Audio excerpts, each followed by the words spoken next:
Yes, very good.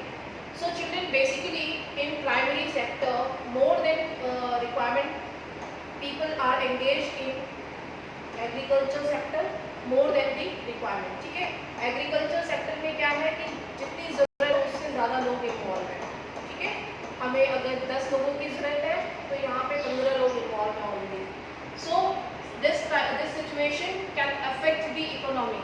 Okay, this situation will affect the agriculture sector because this term will be considered as underemployment because here people are working than their requirement and they are not working with their full capacity, with their full potential. They are not showing their full efficiency, full potential. बिना show किए ही वो engage है इस sector में. अगर मैं एक example दूँ सिंपली कि जैसे कि यहाँ पे 10 फॉर एग्जांपल यहाँ पे 15 लोग इन्वॉल्व हैं इसी एग्रीकल्चर सेक्टर में. ठीक है, family members including brother, sister, cousin and everyone. ठीक है, इज इन्वॉल्व. सो बेसिकली कुछ लोग जो है वो उन्होंने ट्यूबवेल का स्विच ऑन कर दिया, सिर्फ दिन भर में इतना काम था उनका. ठीक है, यहाँ से जो ट्यूबवेल की पाइप थी उसको खसका के इधर कर दी. ठीक है, इस तरीके से. हाँ, और फिर 10 लोग जो है वो फुल कैपेसिटी से काम कर रहे हैं, बाकी 5 लोग जो है वो इंजॉय कर रहे हैं. ठीक है, तो that means 5 people are not required in that particular sector. Okay, I hope ये समझ में आ गया. एग्जाम्पल दिया है, for instance take the case of a small farmer Lakshmi owning about 2 hectares of unirrigated land.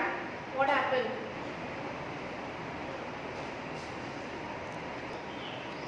Okay, you can take the case of a small farmer Lakshmi.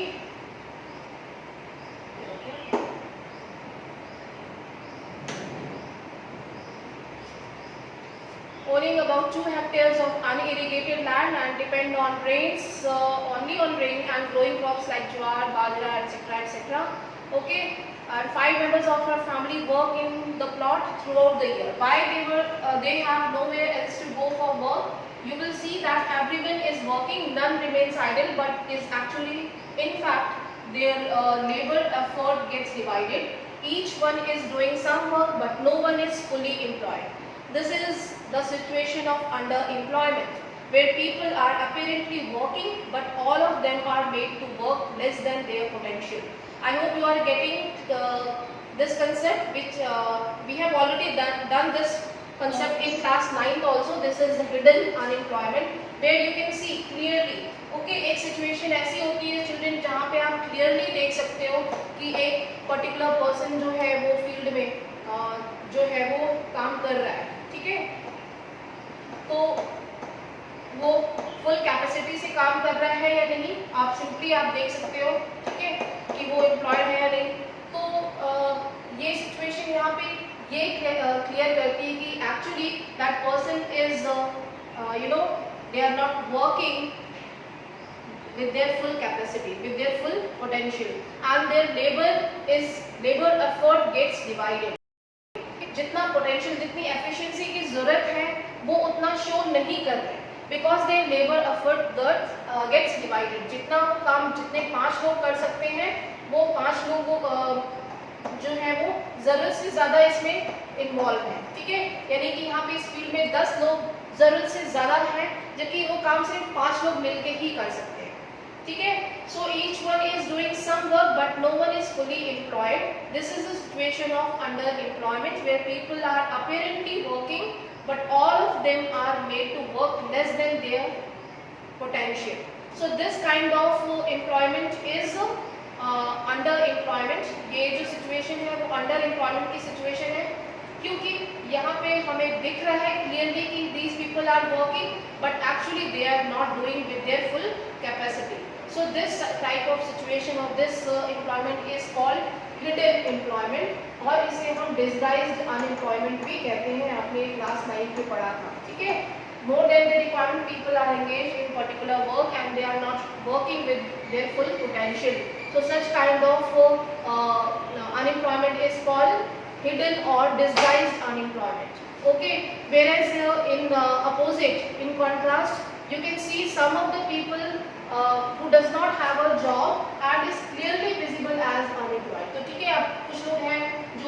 बिल्कुल काम नहीं कर रहे, उनके पास कोई काम नहीं है, ठीक है, they are ready to work but they do not have any job, ठीक है।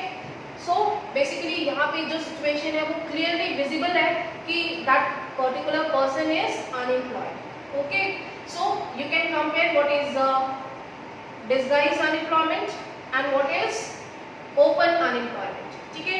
तो दो डेफिनेशंस आपको याद रखनी है, डिसगाइज्ड अनएम्प्लॉयमेंट क्या है और ओपन अनएम्प्लॉयमेंट क्या है। डिसगाइज्ड जो कि हिडन है, ठीक है, hidden unemployment है where people are not working with their full capacity, with their full potential, not working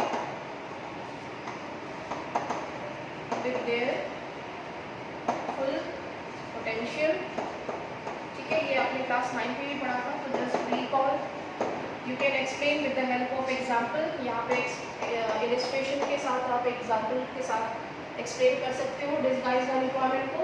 and other side contrast में ओपन अनएम्प्लॉयमेंट है, here it is clearly visible, ये हिडन नहीं है। In this situation you can see that particular person individual is ready to work but he is not having any job, ठीक है। So you can explain, you can differentiate in between these two, clear. Now supposing a landlord Sukram comes and hires one or two members of the family to work on his land, Lakshmi's family is now able to earn some extra income. Okay, same उसी example को, जो लक्ष्मी का example है उसी को ही आगे further explain किया गया है। If some of the members are get some work somewhere else, अगर उन्हीं में से 5 लोगों को निकाल के हम कहीं और दूसरी जगह पे जॉब दे देते हैं, ठीक है, अगर हमने यहाँ इनके प्लॉट से यहाँ पे 10 लोग इन्वॉल्व थे ना, तो इन 5 लोगों को हमने यहाँ से माइनस करके किसी और जगह, किसी और इंडस्ट्री में, किसी फैक्ट्री में हमने उनको जॉब दे दिया, ठीक है, किसी फैक्ट्री में दे दिया, तब भी उसके प्रोडक्शन पे कोई इफेक्ट नहीं हुआ, ठीक है। So in this way Lakshmi have some extra income, भाई उसके पास कुछ एक्स्ट्रा इनकम थी एंड उसका प्रोडक्शन, जो उसका फार्म प्रोडक्शन था वो भी इफेक्ट नहीं होगा, ठीक है। तो in between the line you can understand these two cases. Now there are lots of farmers like Lakshmi in India. This means that we have removed a lot of people.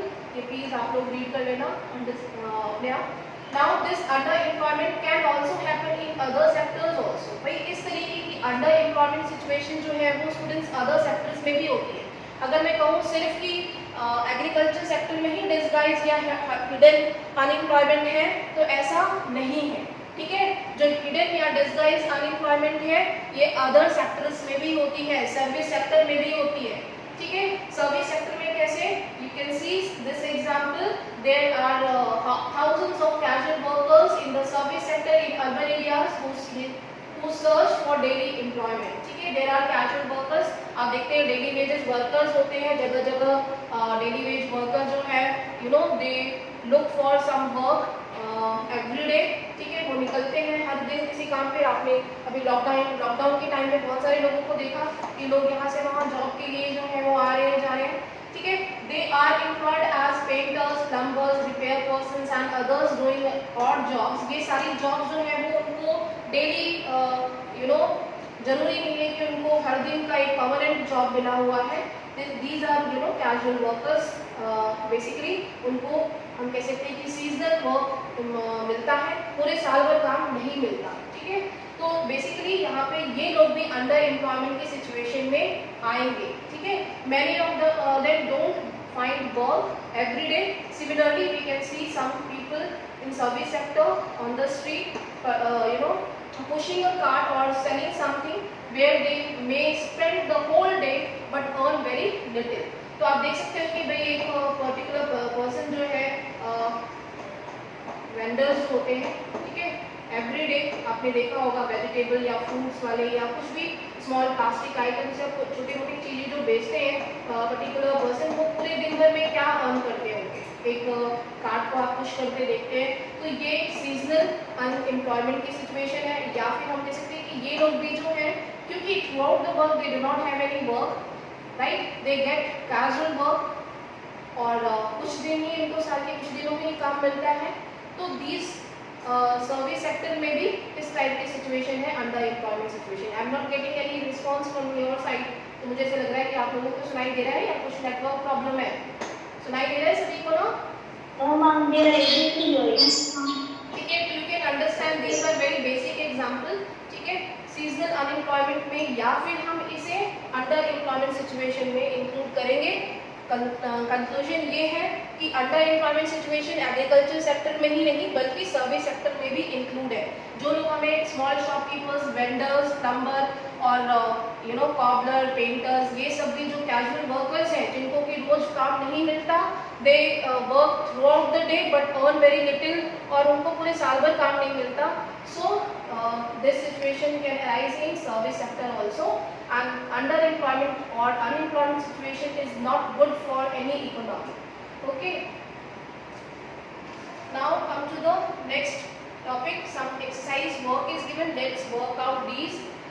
Okay, complete the table using the data given in graph second and third and answer the questions given here.